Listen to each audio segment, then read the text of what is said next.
Hello friends and welcome. Before we took this engine off the rototiller, it had two problems. The first problem was we could prime it with gas and it would start up and run for a few seconds and then stall right out. So this is a Pulsa jet carburetor on this. So I ordered a fuel pump diaphragm for it. I think it came with 3-pack. But we didn't have to use it because what I did was I just took it apart enough. I didn't pull the carburetor off or anything. I just took the choke mechanism off it so I could get to the 2 bolts.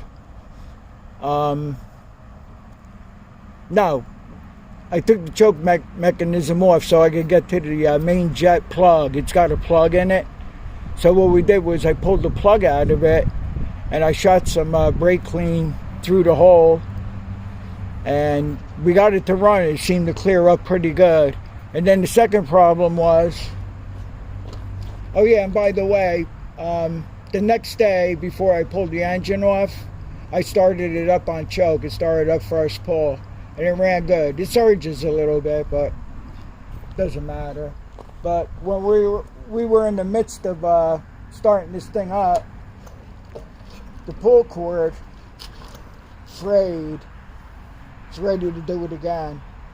It frayed real bad, so I cut about a foot and a half off it and just put it back on there. And another problem we had was the recoiler wasn't working too good, I guess from the weather. So I took the housing off here and I sprayed it with WD-40 to freeze stuff up, and that worked good after that. But then, like I said, the pull cord frayed. So I ordered some pull cord for it. There's probably hundreds of videos on how to install a pull cord on these machines, but I'll just do it with you anyway because I don't really have anything to put up right now. All the Gravely equipment jobs are on hold right now until the springtime. But I'm hoping to get some snow plowing videos for you. Hopefully it'll snow finally this year with some decent snow. So you got 4 bolts. There's 1 up here, 2 up here. There's 1 on this side and 1 in the back here. And when it was on the rototiller, I wasn't able to get to this bottom bolt here with the extension. But now we can use the extension because obviously you can see the engine's off the machine.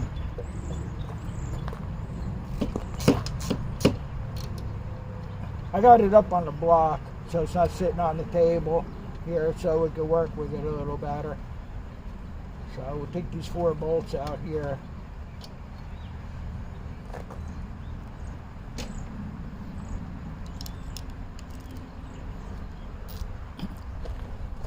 Trying not to get in your way.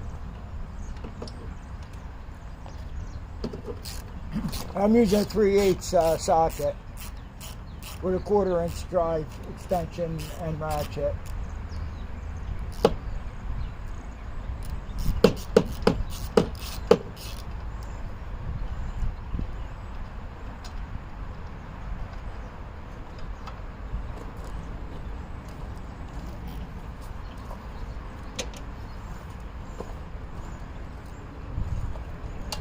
I don't have a recipient for this engine, so I don't know where it's going to end up on something or if somebody could use it.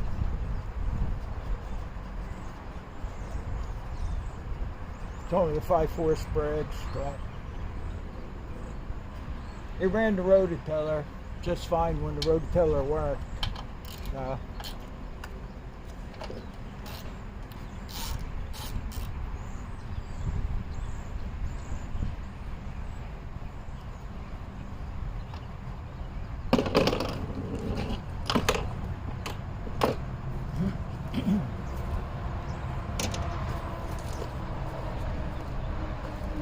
Just finally got done doing the leaves for the last time today. My father's tractor wouldn't start. Did the points are dirty. I don't think it's getting spark. So I had to throw the mower deck on my 73 backup snowplow tractor.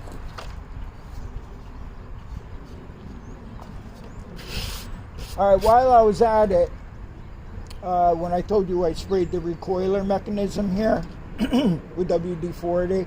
I blew everything out with air. There was a lot of dirt in the cup here too. Alright, so what you want to do is with this is you just want to pull this rope all the way out here before you go cutting anything. I'll show you in a second. I got to stick something in there so it doesn't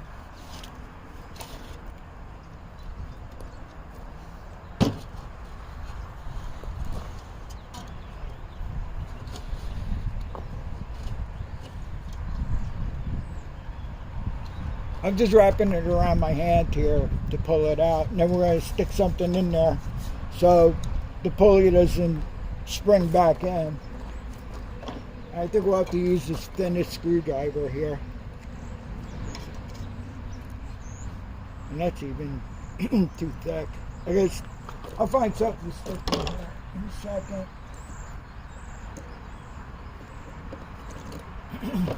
I just use this oil here. Try to get it.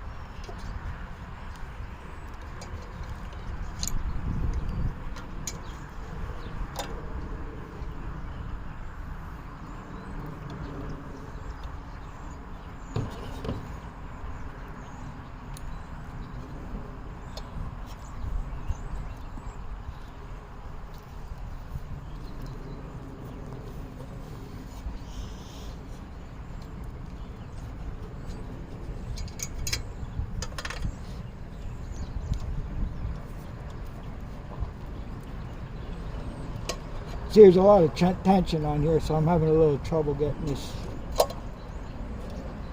Alright.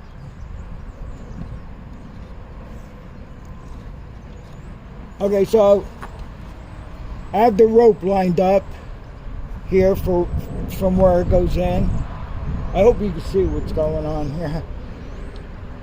And then what I'm going to do is I'm going to pull some of this rope. I'm going to push it in here and just cut the knot off and pull the rope out. And then we'll continue.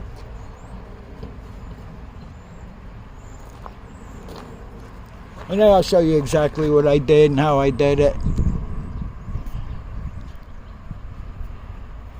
Okay, so I'm using this 3mm. It's like an 1/8 inch rope.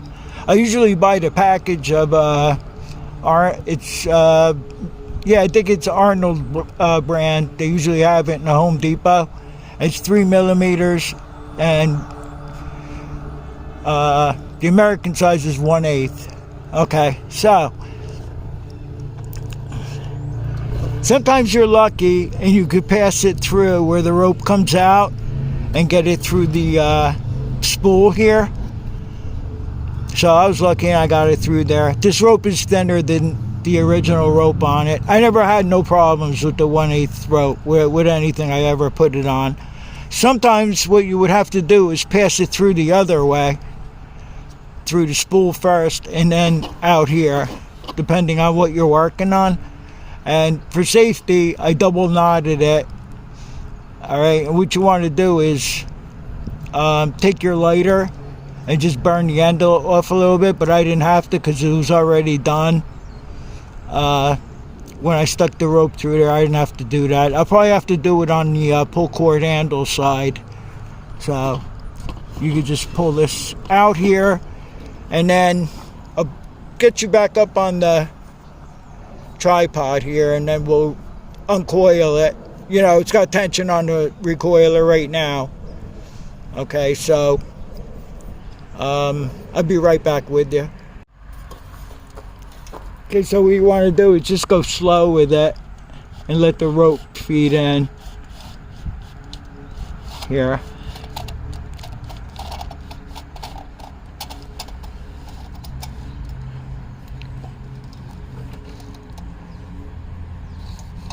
Alright, that's about it there.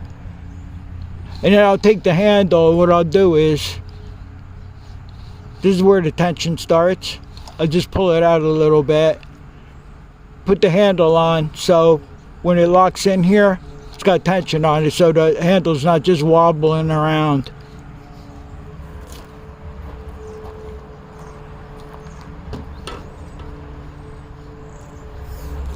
Yeah, shown this before, putting a new rope in.